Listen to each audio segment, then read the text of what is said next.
These are the best days of our lives. Let's raise your glasses high. This one's for you tonight.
Hello, everybody. Welcome to episode 6 of the SUR Files. It's usually the nefarious one of all nefarious ones, Brother Adam, aka Joshie Lopez, here to talk about a lot of stuff today. I'm very excited for this episode. First and foremost, I want to say a big thank you to each and every single one of you for supporting the show and supporting our TikTok page, especially we're getting close to getting 400,000 likes and 4,000 followers. If you guys want to help us out, we have a really high growing community going on TikTok right now. So make sure to follow us at SUR Files. Also, make sure to check out our YouTube page at the SUR Files. And you guys can find my audiobook that I wrote about Scheana. It's in the playlist section. I worked on this project for about 2.5 months. I'm very proud of it. And I hope you guys get a chance to check it out. I hope you guys are doing good. I'm in good spirits. I don't really bring a lot of my personal drama onto this space. Obviously, this is a Vanderpump Rules and Valley project, and you guys want to hear about the drama, that stuff that's going on. I know that audio from the Summer House reunion just got leaked on X. I'm not going to play that out of respect to Bravo and the Summer House cast and crew. Knowing for myself and my background in covering professional wrestling, that I hate spoiler content, and the last thing I want to do is do that on here with the SUR Files. I hate doing that shit. I don't like it at all. So, with that being said, yeah, like who wants things to be spoiled? Obviously, this has been highly anticipated. We all know the drama with Sierra, Amanda, and West. I guess you could lump in Kyle into this situation as well. It's very toxic. I want to see it for myself. I have the discipline to wait and see where this stuff goes. But anyways, what I was trying to get at is I don't really like bring my personal struggles onto the space. This is supposed to be an outlet and a mental escape for me.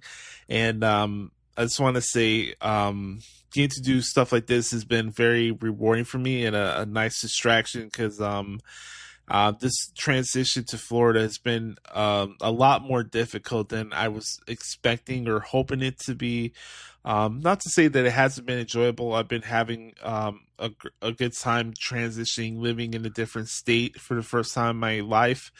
And we're almost nearing 4 to 5 months into this experience.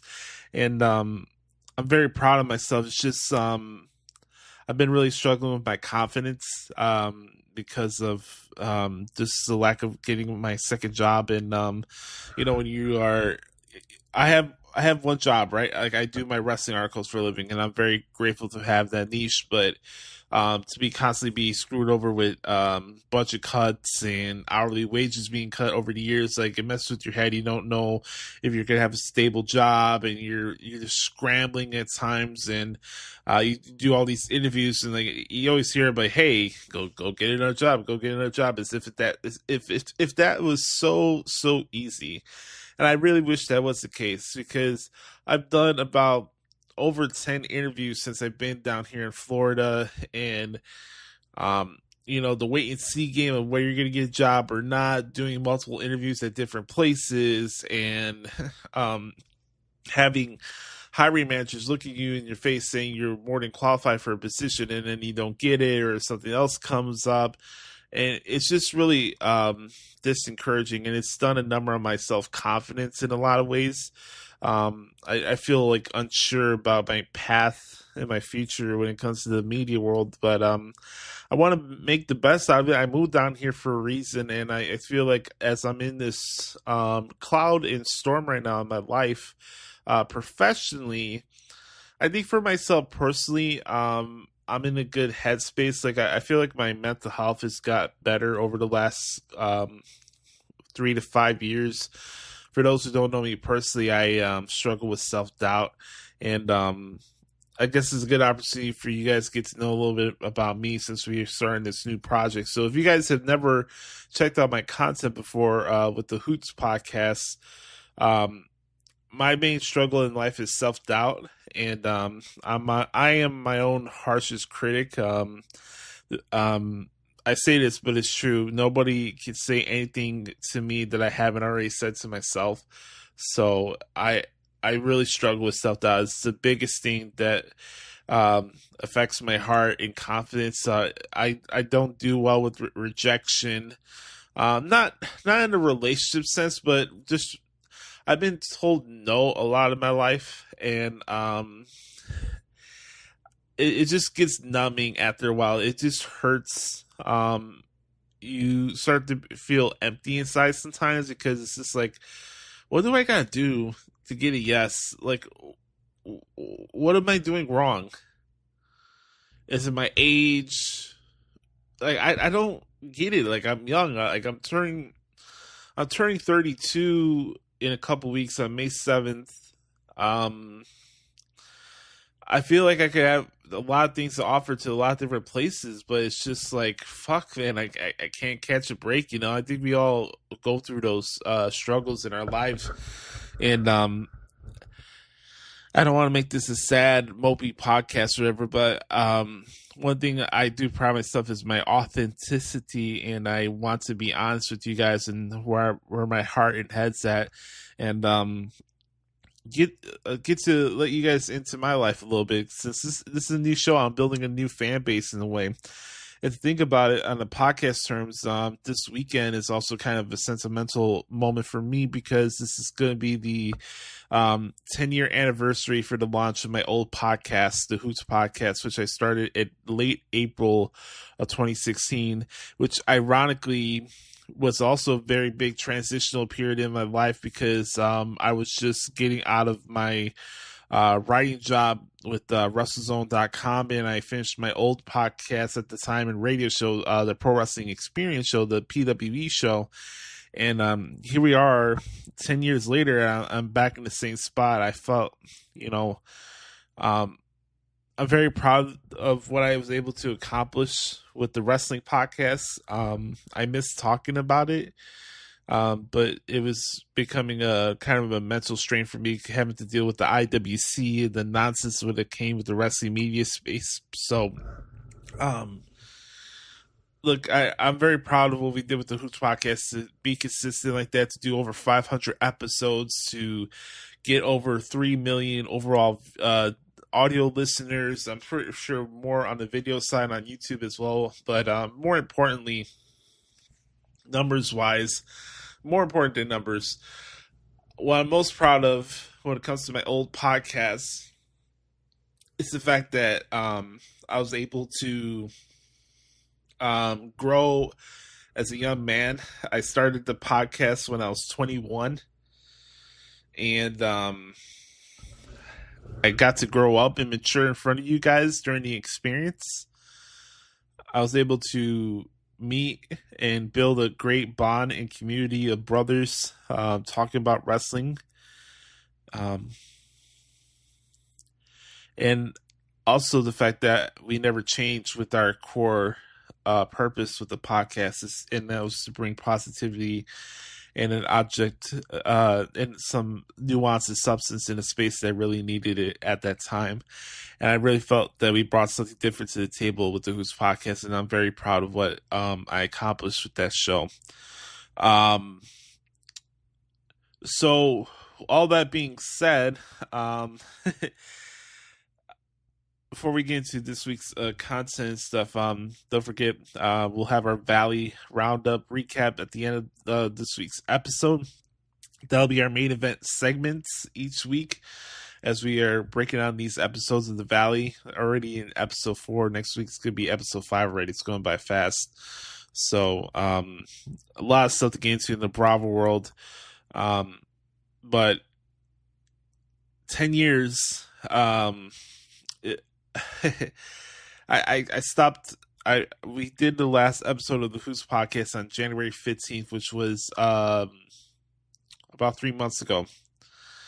And I don't know what the future looks like for me. I really don't. I really wanted to give this project a chance, because I've been so passionate about Vanderpump Rules in the Valley and getting a new sense of enjoyment in my life from an entertainment point of view than just wrestling and sports and being like a regular guy.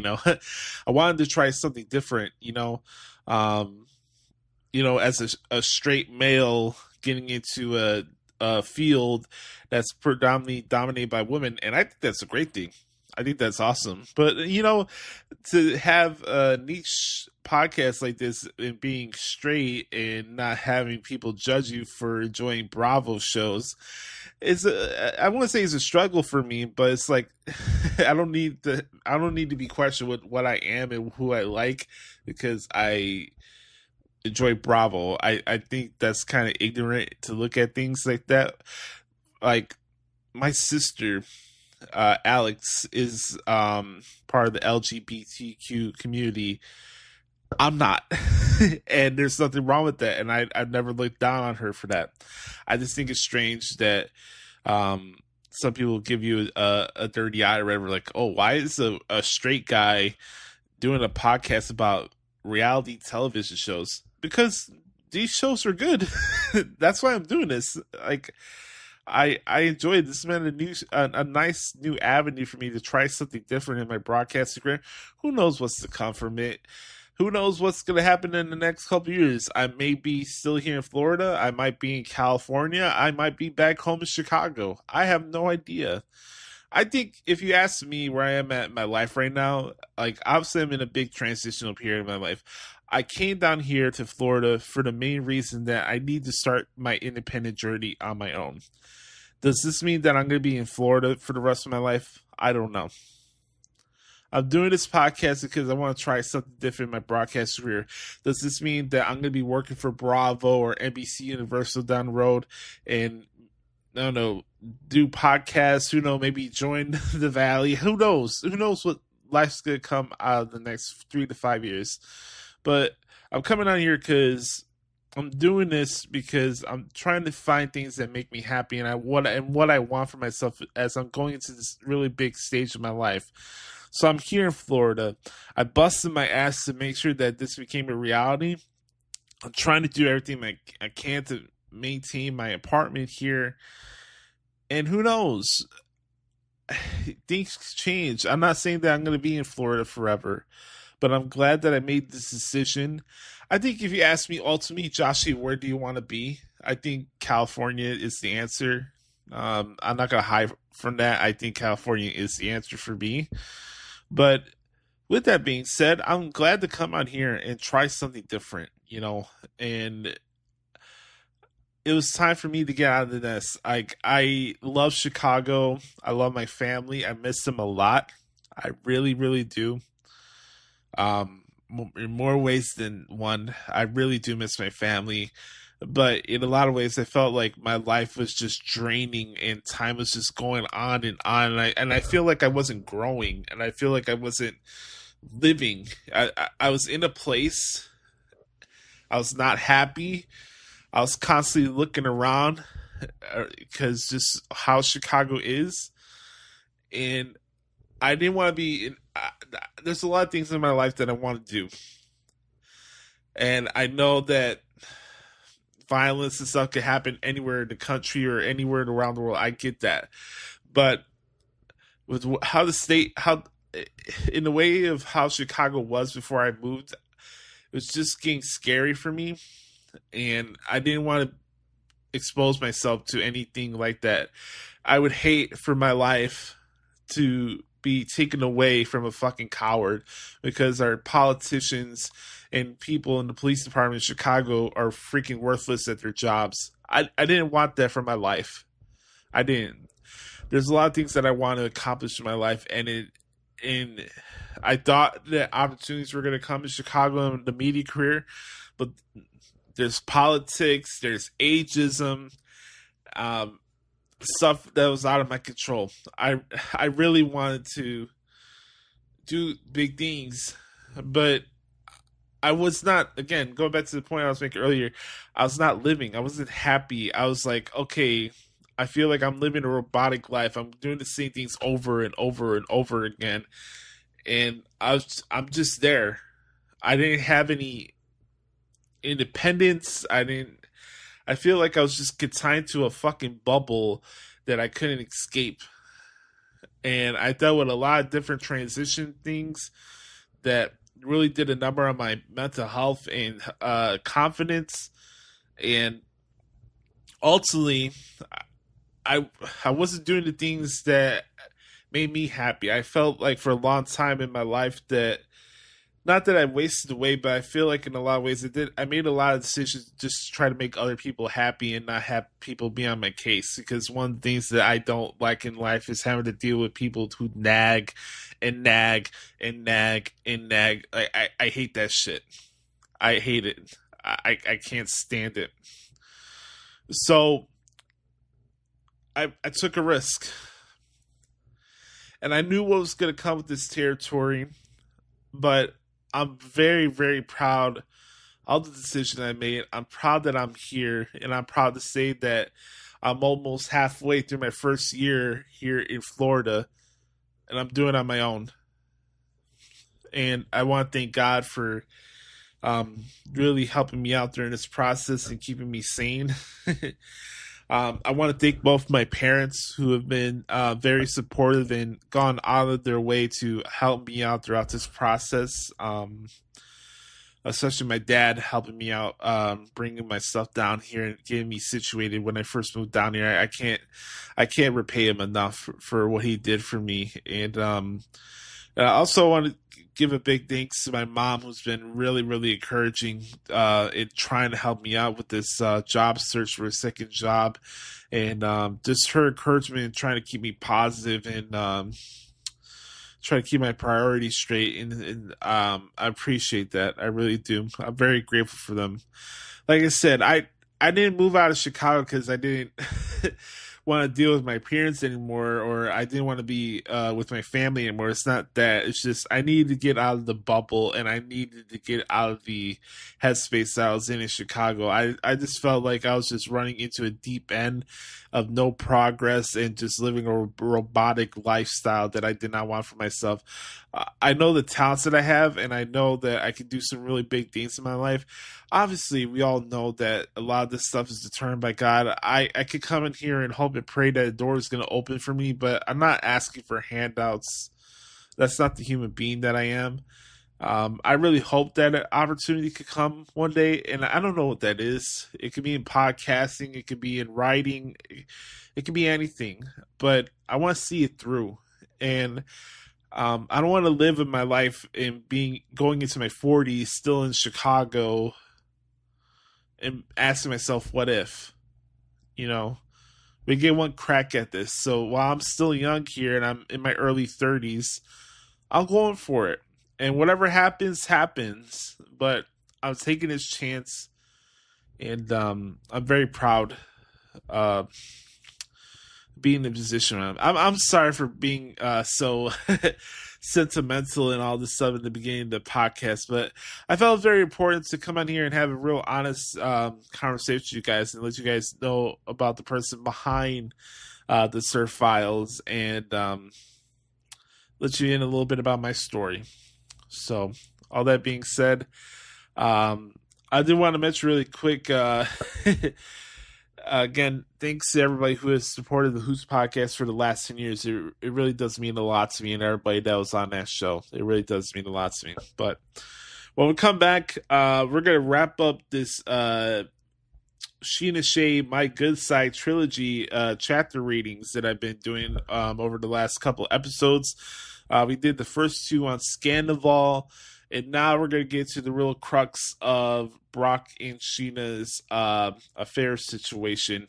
And this is the last chapter I'll read from Scheana Shay's My Good Side book, which you guys should go get right now. And then after that, we'll get into my thoughts on The Valley, episode 4, season 3. We'll be right back. This is episode 6 of the SUR Files. Catch you out back after this. Welcome back, everybody, to the SUR Files. Let's do this. Chapter 16, The Whole Truth, by Scheana Shay's My Good Side Memoir. Let's do it. In the throes of Scandal and its aftermath, my own world shattered. Since Raquel had doxed my address when she filed the restraining order, my only safe place no longer felt secure. Every day I was gritting my teeth and trying to power through this mess, not really knowing what my life would look like on the other side of it. By the end of March, once we filmed the reunion and the restraining order had been dismissed, I assumed my life would settle down. Silly me. The story of the scandal was far from done, and it became clear that the media was going to have a field day with it for quite some time to come. Each morning, I would wake up to a new headline or viral video while attempting to parent an almost 2-year-old who had no idea what was going on. I knew I had to stay strong for her, but it was one of the most stressful and uncertain periods of my entire life. That was when blind items about Brock and Raquel having an affair surfaced. Prior to Tom and Raquel's indiscretions, Brock had been supportive of Raquel when she split from James. Even though I knew in my heart that the gossip concerning Brock and Raquel was ridiculously fake, we had to deal with it anyway. There was the smallest section of my brain that kept thinking, if Tom and Raquel pulled the wool over everyone's eyes for 7 months, could Brock and Raquel have done the same thing? When such a monumental lie is exposed so close to you, it brings a lot into question. That wasn't the only blind item about Brock and another woman to emerge during this time. There was also one about him dating a woman in San Diego around the same time we met, which claimed that Brock would spend Saturdays with her before coming up to see me on Sundays for Charger games. It also alleged that she had helped him pack for the Australia trip where we made our relationship official, prompted her to cut ties with him. I certainly didn't trust Raquel as far as I could throw her, so when Brock dismissed the accusations and denied that some woman helped him pack, I believed him. Miraculously, by Easter, between filming season 10 and 11, media attention and fan speculation had died down a little, and paparazzi were no longer camped outside my house. We had an amazing day with my family, and that night, Brock and I sat down to watch the latest episode of The Real Housewives of New Jersey. It was a typical evening at home for us, and finally my nervous system wasn't firing on all cylinders.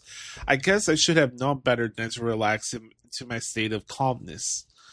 Right before I pressed play, Brock told me to put down the remote because he needed to talk to me about something important. I thought he was joking at first, but then I noticed his face was serious and my heart began beating against my chest. What else could possibly go wrong? Brock said that with all the fake news being published, he was afraid that something that actually was true might surface, and it was best that I heard it directly from him. My whole body froze, and I remained in a state of paralyzed shock as he confessed that he cheated on me 2 years prior when we were living in San Diego during the pandemic while I was pregnant with Summer. I had spent so much time fighting off my anxiety and convincing myself that just because Tom cheated on Ariana didn't mean Brock would ever cheat on me. Now, I was finding out just how wrong I was. As I sat there, feeling completely sick to my stomach, he admitted that at the time, he was scared about being a father again, specifically about whether he even deserved to be, and he chose to deal with it by sleeping with someone else. I use the word chose because it was very much a conscious decision. No one twisted his arm and dragged him into bed. Just when I thought my world had been rocked beyond anything I could have imagined, it was officially shattered into pieces. Pieces I wasn't sure I could put back together. I didn't want to believe what he was telling me, and oddly, I didn't know how to react either. I was so angry, so sad, and so hurt those were givens. There was this deep fury bubbling inside of me, and I couldn't release it. If I screamed, I could wake up my daughter, our daughter, his baby whom I've been carrying while he was in bed with another woman. I stood up and started pacing back and forth, fuming and feeling like I might throw up. Then, unable to contain my rage, I slapped him and threw a Rubik's Cube in his direction, which he dodged. To this day, every time I see a Rubik's Cube, it triggers me, pulling me right back to this incredibly dark moment in my life. Same goes for any mentions of an F-45 gym. Brock didn't know what to say. What could he possibly say? He'd done what he'd done, and it wasn't going to go away or be swept under the rug. Still, I wanted the details.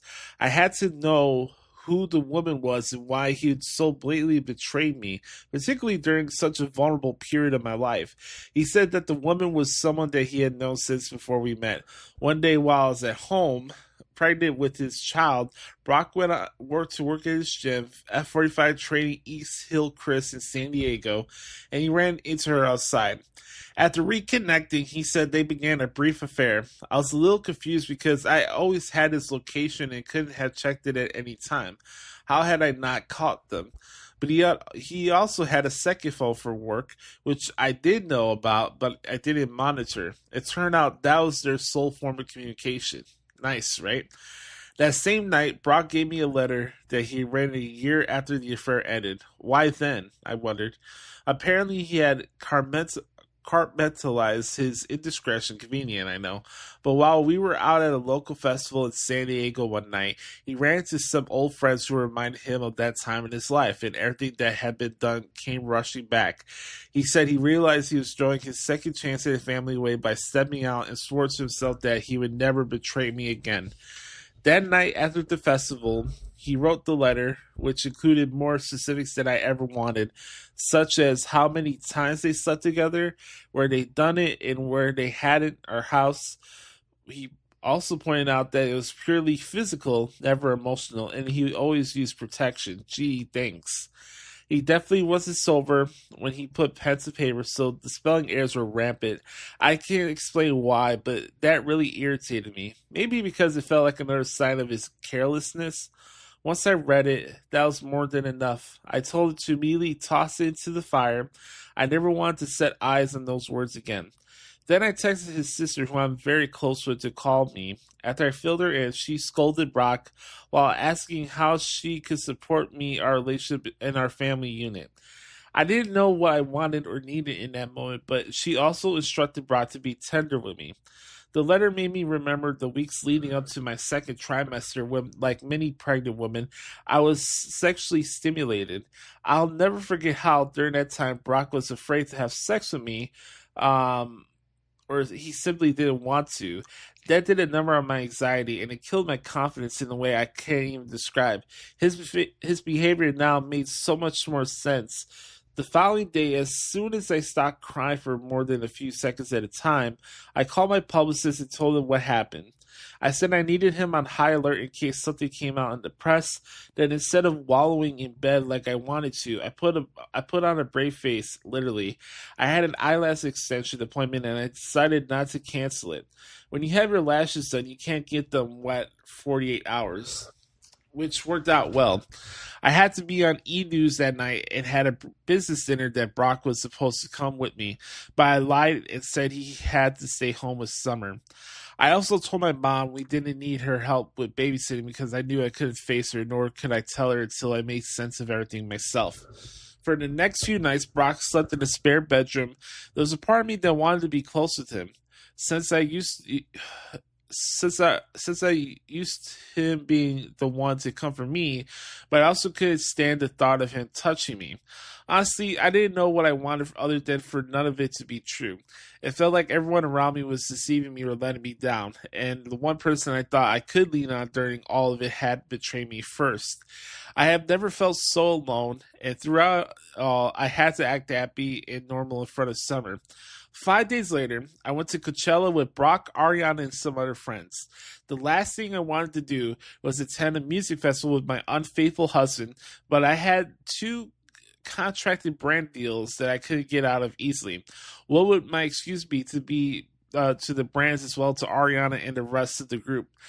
I was also looking forward to meeting Dan, Ariana's new boyfriend, that weekend. Of course, Brock and I had photos taken of us at one of the gifting tents, and looking back at those pics, we appeared completely happy and normal, as if my whole world wasn't crumbling.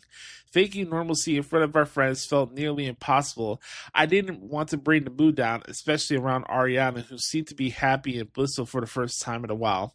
People have said I was jealous of Ariana because she was on Dancing with Stars and had all these amazing opportunities presented to her. But the only time during Scandal Saga that I even got close to a feeling of envy for Ariana was related to the fact that she got to put Tom's affair behind her without a legal union to dissolve or child to consider. While I never wanted to compare traumas and our circumstances were different, I did resent that it couldn't be so clean cut for me. And as much as I wanted to put Brock on blast and feel supported during that dark time, this was Summer's father, not just my husband. On night 2 of the festival, I was in full broken-hearted emo mode, and some of my friends seemed to sense it, Dana being the main one. As I sat with her on the grass, watching I don't even remember who, she let me lean back on her and then gently kissed me, which turned into a short, sensual makeout right in front of Brock's face. He knew how broken I was because of what he had done. I knew how much it crushed him to see me kiss another woman. When I got up to go to the bathroom, he said to me, "Please don't ever do that again," to which I responded, "Doesn't feel good, does it?" I was again Scheana in revenge mode, wanting to hurt the man who betrayed me. But this time it was different. It was bigger than just me and my feelings. An eye for an eye wouldn't work anymore, as trying to get back at my husband also meant hurting my daughter and further disrupting the world he had created as a family. Even if our marriage wasn't going to ultimately survive this hurdle, I knew I couldn't complicate things further, nor make the situation any messier than it already was. The week after Coachella, I was set to appear on Watch What Happens Live.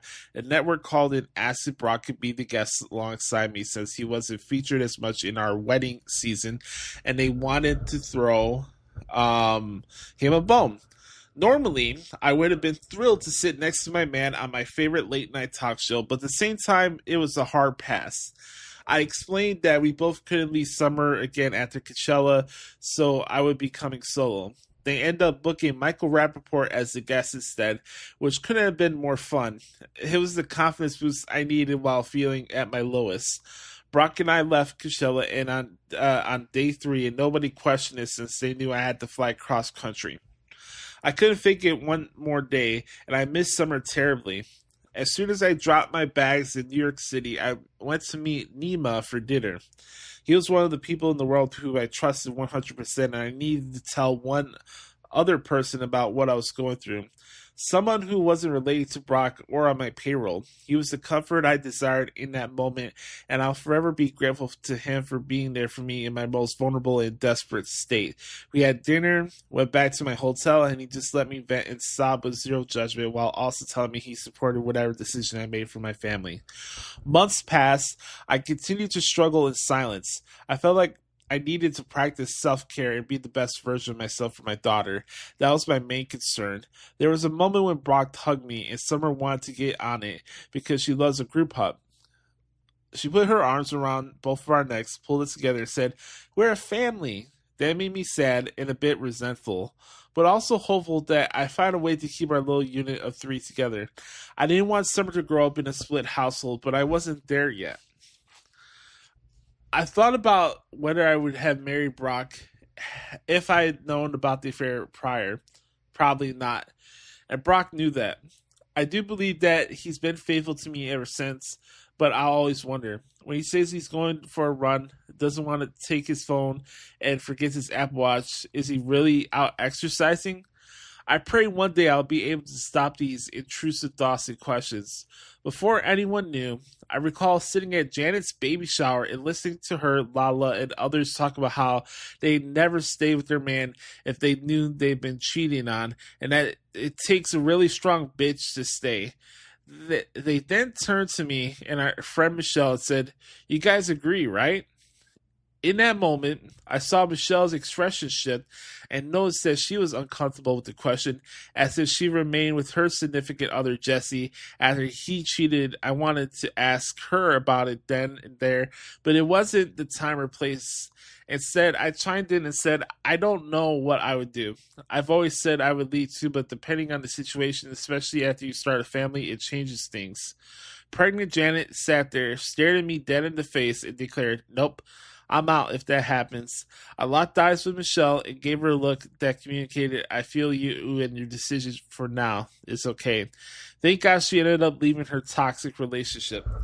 For so long, I wanted to open up to Janet and Lala about their sentiments that day and how I'll never forget them, but I couldn't. To make matters worse, I still didn't know whom I could trust. I didn't tell people because Summer in my desire to protect her.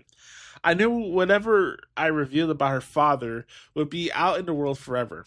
If I didn't have a child to think about, my reaction would have been different. Also, I knew that once the cat was out of the bag, I couldn't put it back in. I desperately wanted support and to lean on those closest to me, but at the same time, I wanted to protect my family and figure out what was best for all of us in the long run. I needed to sort out my feelings first and foremost. Two of my best friends had just been duplicitous in the worst way, one of whom put me in a legal peril as part of her own PR strategy, and my husband had cheated on me.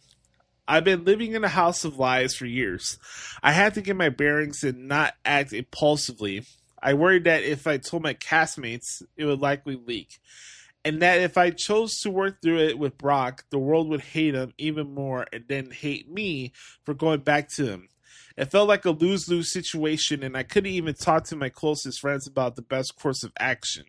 A group of us went out to dinner at Chili's one night during the time while this was weighing heaviest on me. After returning home, sensing something was off with me, Lala texted and asked if I was okay. I wasn't, but I said that I was. Even though Lala didn't know what was going on, just feeling like someone was keeping tabs on me gave me one solace and helped me feel a little less alone. While Lala and I had become pretty close by that point in time, the history of our friendship has been tumultuous. Among this friend group, Ariana had always been my person, my vault, the one who knew me so well that she could detect when something was off, first and vice versa. It surprised me that she never even noticed how stressed and sad I was. I feel like if she would have inquired, I would have opened up and trusted her. But I didn't want to burden her with my family problems, as she was going through enough on her own. A part of me was also worried that if I did choose to open up about it then, that it would come off as opportunistic, like I was crafting a publicity stunt to elicit support and opportunities that Ariana was receiving. The crazy thing is that throughout season 11, which we started filming at the end of June, it looked like I was constantly crying over Tom Sandoval. And yes, it was extremely difficult to deal with my emotions towards him and reconcile them with a decade and a half of friendship we had before even everything happened. But my main source of devastation, which barely anyone knew about, was due to Brock's infidelity. In some ways, it all felt like karma for what I unknowingly done to Brandy all those years ago. Mostly, it felt like a waking nightmare. About 5 months ago, Brock confessed to me. I ran into a friend in Vegas who did not know about Brock's affair, nor did I tell her. She revealed that her baby father had been unfaithful to her. She emphasized that the importance of forgiveness and said she tried to keep everything to keep her family together. Unfortunately, it wasn't in the cards for them. She also made me promise to do the same no matter what happened between me and Brock.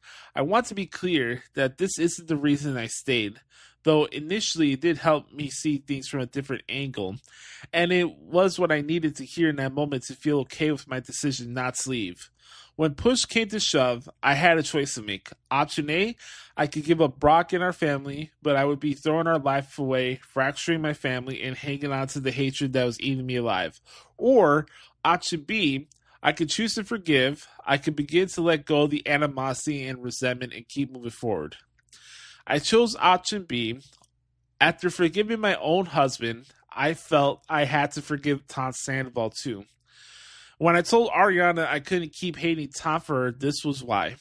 Because then I would have to continue despising my husband as well. I couldn't make sense of releasing one but not the other. I had to liberate the demons inside of me if I was going to be the parent Summer needed and the person I wanted to be. Even now, I haven't fully healed, but Brock and I have done a lot of work since then. He and I are both in therapy, and EMDR has been such a great part of reprogramming my brain to deal with this trauma stacked on top of more drama. Maybe putting the truth on paper for the world to read and still stand by my husband is also part of the healing process. I never wanted to admit it to anyone, mainly because I didn't want to believe it was true or to have people think I was pathetic for staying. But I want to tell my full story, and this is an important part of it. Unfortunately, my choice to reveal the secret on my own was compromised when one of the 4 people I told leaked it. Like most first-time readers, I was collaborating with a seasoned writer to help share my story. I thought the process would be fun and fulfilling, but instead, it began with stress, tears, panic attacks, and a massive betrayal when I traveled to New York in June of 2024 for the Watch What Happens Live 15-year anniversary party. During the same visit, I met with various publishing houses to try to sell my book. One day after it sold, I found out that someone had either unknowingly or knowingly revealed Brock's affair to a gossip site. The blind item wasn't wholly accurate, but it was out there. and I was terrified that it would spread like wildfire and destroy my family. Brock and I were almost back on solid ground, and I was worried public scrutiny would be too destabilizing. There were 4 possible culprits: Brock's sister, my publicist, my friend Nima, and the writer I was collaborating with. I could have found that Brock's sister, my publicist, or Nima would be disloyal, as I trusted them unconditionally, though I did have to ask, which was awkward and uncomfortable for all of us. After being lied to by so many of the people close to me, this process was super traumatizing, and it made me further question my very inner circle of trust. I felt unbelievably paranoid when I decided I was going to hire a private investigator to look into the IP address that the blind item originated from, and my lawyer sent to a retractive NDA with more comprehensive confidentiality language. My writer had a mental health crisis, quit, and soft blocked me on Instagram. Nothing says guilty more than that. While I wasn't happy about it, the leak did encourage me to come clean about Brock's transgression, and it forced him to confess to my mom and sister, who I was most afraid to tell. This was a huge relief and much healthier for me than holding it in, as it is an important part of who I am today and who I've become in the last few years. As I said, I'm still not mended from everything that happened, but rebuilding the trust and respect in our marriage is a project that Brock and I have both chosen to take on. We love each other so much. We love our daughter. We both made mistakes in our lives. My plan was to open up about the affair on season 12, as I needed time to process what had transpired and decide what I was going to do before facing the world. I was dying inside and broken, but not ready to divulge such a painful secret. The blind item forced my hand. Unfortunately, I won't get that chance with the show, so I'm doing it here and taking control of my narrative for the first time in a long time. With that said, after 11 seasons on a show that at its core is about infidelity, I've come to believe that cheating doesn't always have to mean a relationship is over. For Tom and Ariana, it did. Sandoval destroyed their bond far beyond repair. But for me and my marriage, infidelity will always be a part of our story. It's just not going to be the way the story ends. And that is that. There you go. Chapter 16. The controversial Chapter 16 from Scheana Shay's My Good Side of Memoir. Go get your copies. It's a good book. I appreciate Scheana's vulnerability. I've often wondered how that topic would have been broached on season 12 had things continued myself. I think a lot of us have kind of pondered of what would have happened on season 12. I mean, honestly, if they did season 12, I probably think there would be a good chance that Ariana and Katie probably would have been on it, given how things played out in that reunion. But is it something where you added a couple of people from the Valley onto season 12? I don't know. I feel like season 12 could have been, I don't know, like a send-off for the cast in a way. Who knows? Maybe this topic will be broached whenever Scheana does return to television. It has to. They can't just walk in and act as if everything's okay. So I'm curious to see what the future and what's next for Brock and Scheana, but I don't think this is the last we're going to hear from them. So it was interesting. I wanted to get that book for this reason because of the Sandoval book that I wrote for myself, but I wanted some more context of what was really going on with the show. So appreciate for Scheana writing this book. It was really good. And shout out to Scheana. By the way, for those who don't know, I share a birthday with Scheana Shay. So shout out to Scheana. All right. When we come back, we'll get to my recap, the Valley recap roundup here. Episode 6 of the SUR Files. We're getting into episode 4 of season 3 of the Valley coming up next, right here on the SUR Files. We'll be right back.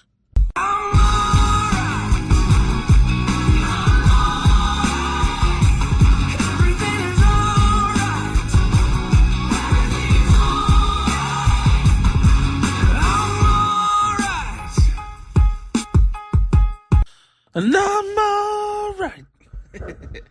Welcome back, ladies and gentlemen. Time to get to this week's edition of The Valley. Yes.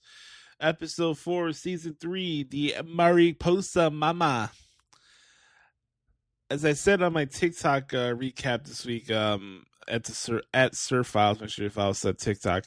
I mentioned that this week's episode had like a lot of elements of VPR, like character development in a way, or maybe things felt a little bit full circle. We got a lot of flashbacks from VPR tonight, from the Valley when I saw this yesterday. I recorded this on a Thursday night after watching the NFL draft, so bear with me, guys. With that being said, I wanted to mention that you have all these flashbacks from VPR, and Kristen called herself like a Mariposa, so I thought that it was pretty funny. Lala poking fun at the way Schwartz flirts with people and calling them a Bassit Hound again. That was great. The stuff was, this is a very heavy Lala and Schwartz episode. They had the Singles night out at the Belmont, which triggered Schwartz's PTSD with proposing to Katie there. I think he had met Sophia, his ex, there too. So a lot of bad history there for Schwartz at the Belmont. So I thought that episode was really good. It caught me off guard and how funny it was that the chick from the nail salon place that Schwartz, Jason, and Jesse went to earlier in the episode ended up popping up at the Belmont. I thought that was funny. I gotta admit, the girl's kind of fucking hot, to be honest with you. But again, that one caught me by surprise. That was a very funny aspect of the episode on Wednesday. That was hilarious. By the way, speaking of hot women, maybe it's just me, but Lala's getting hotter with each episode. Like, Mamma Mia. I know she was beautiful on Vanderpump Rules, but just seeing how she is now, it's just like, it's at another level, man. She's breathtaking, man. There could be a good argument that Lala's like the most like pure, like beautiful woman I've ever seen in my entire life. Mamma Mia. I thought it's interesting. This is the second week in a row that Janet was not on the show. I don't know if she's a friend of the show or she's being demoted for how she was carrying herself in the reunion or just issues with the cast, but this is the second straight episode that we didn't have Janet. Now, we had the trailer for the upcoming episode, and Janet is on it. And this is the part where we saw the opening season trailer where she's like, she's crying, they're at an outing or whatever, and she's like, I'm afraid I'm going to lose you guys over this stuff with Kristen and Nia, and that drama still continues on because we had the first face-to-face conversation with Danny and Jason since the reunion. That did not go well. That did not go well at all. I get Jason defending his wife. Anybody else would be doing the same thing, so that does not make Jason a bad person. This is not, again, I don't like to take personal shots at people. That's not what I do here with my content. I like Jason, so no harm, no foul here. But there was just no remedy to it. So it's just like, at a certain point, like, I understand what Jason's saying, that, like, hey, just because you hurt someone doesn't mean it doesn't affect the people around them too. I understand that. And Danny did make mistakes, but he also has atoned for it. And the fact that you guys keep doubling down on it and gossiping about it and still talking about it as if we're in high school and we need to gossip on somebody, it's just not a good look. I'm sorry, it's just not. And I know Jason and Janet don't want to hear it, but the people that matter in as far as this whole Danny drinking problem or whatever situation labels they want to throw towards him, that's the only people that can determine the future of where that goes is Danny himself and Jasmine, because that was the people that were involved. So it really doesn't matter what Janet thinks. It doesn't matter what Jason thinks. It looks like Jasmine has moved on for the situation, but if she hasn't, she has every right to feel how she feels. But myself personally, I'm kind of over it. I've forgiven Danny. I enjoy him on the show. I know that a lot of the Brown fans are kind of 50-50 him. I think he's funny. I like him and Nia as a couple. People get rubbed the wrong way because they are they're Christians and they go to church every Sunday. Like I don't know why that's a bad thing, but to each his own. I like Danny and Nia. I think they're good people. And I will say this as from a man's point of view, that Danny stood his ground and stood 10 toes down on the whole situation, and he's respecting his boundaries and his energy and his peace, and I respect that. And he dealt with a lot, not just Danny, not just Jason and Janet, but he dealt with a lot of stuff with Jax too. And I don't blame him having his guard up. I don't blame him. So it's a toxic situation. I hope there's some remedy down the road. We had that awkward interaction with Janet and Nia at Sosa's first birthday party at Lala's house. I think that was episode 2, if I'm not mistaken.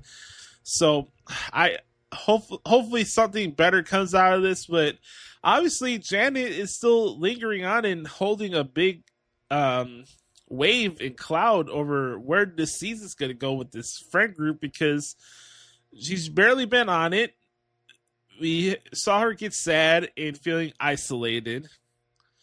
Now we don't know where she's lying in. As far as Brittany's concerned, I thought she was pretty funny this episode, doing the real babysitting for Kristen and Luke, while Luke and Kristen had that crazy date night fight, which I'll get to in a couple of minutes. But Brittany was on it. There wasn't really much added to the whole thing that happened with her boyfriend last week, with him kind of stirring the pot and Jasmine getting in her feels and getting triggered. Jasmine is basically calling Brandon messy and red flag City Jones, so that doesn't look good. Brittany just openly admitting that she doesn't care about red flags. Kind of sounds a lot like a lot of women these days. I hate to say it, but it's true. And I'm a fan of Brittany, and I'm not saying all women are like this, but if you look at the percentages, more times than not, a woman will put a red flag to the side for you know what. So it is what it is. Let's continue on here. A lot of the big crux of this week's episode really came into head of the ongoing tension and fights that's been going on with Kristen and Luke, coming out of Kristen's pregnancy with Kaya and the postpartum of it all. And I think this has probably been the biggest story of the season so far, outside of the Michelle and Jesse of it all, and Lacey getting added to the situation. We haven't seen Lacey the last couple episodes either. I think she might be on next week's episode, so I'm excited to see that. We need to get back into that drama. But back to Kristen and Luke, this was a very big episode, and I thought that, not that, like, this was a good episode. I wouldn't say this was going to be an episode that I'm going to look back on and be like, oh, this was the signature episode of this season.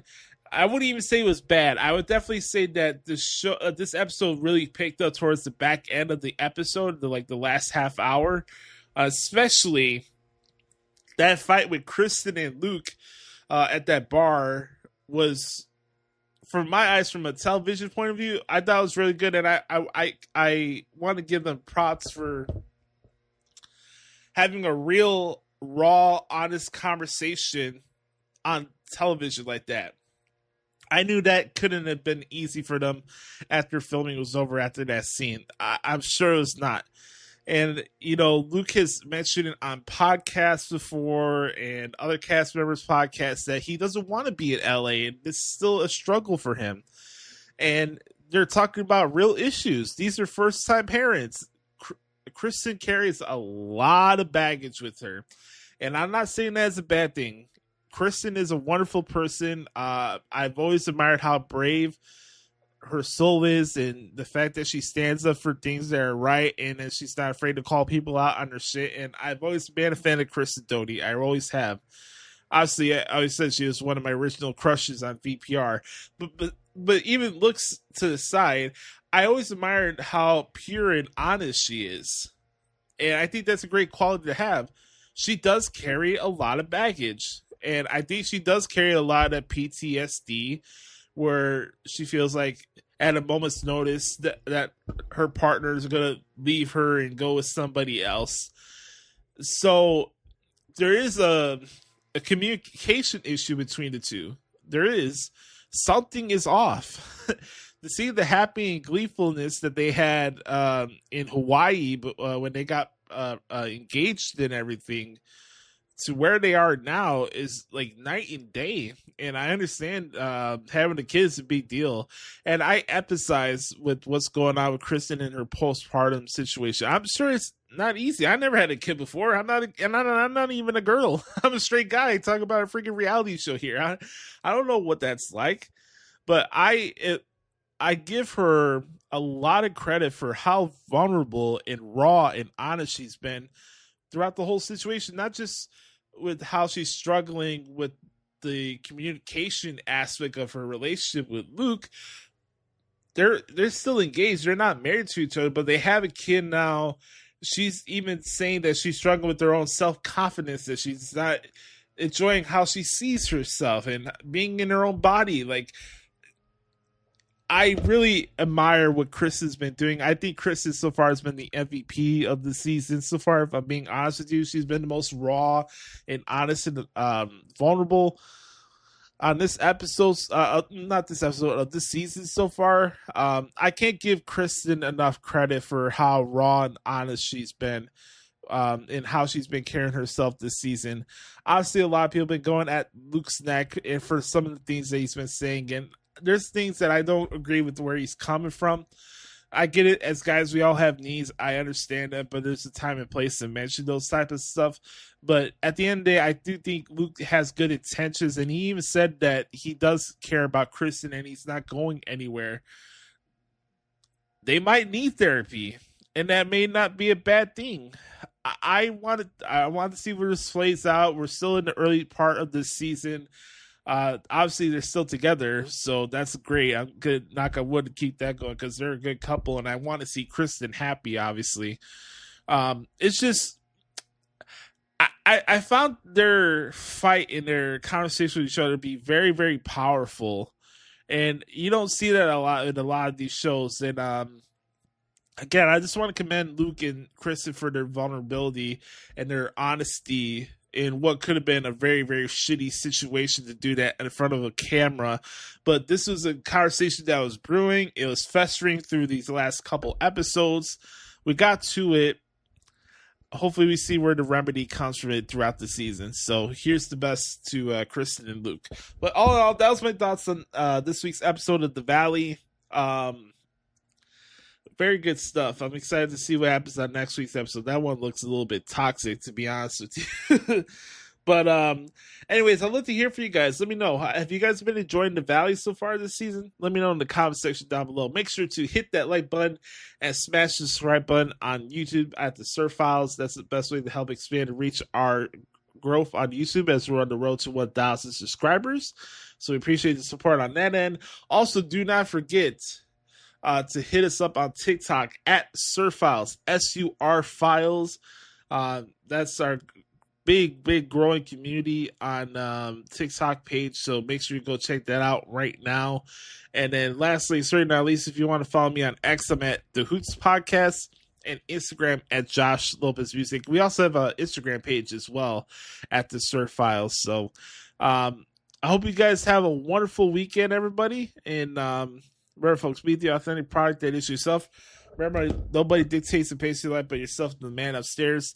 I'm Joshie. This has been episode 6 of the SUR Files. We'll talk to y'all next week. Peace.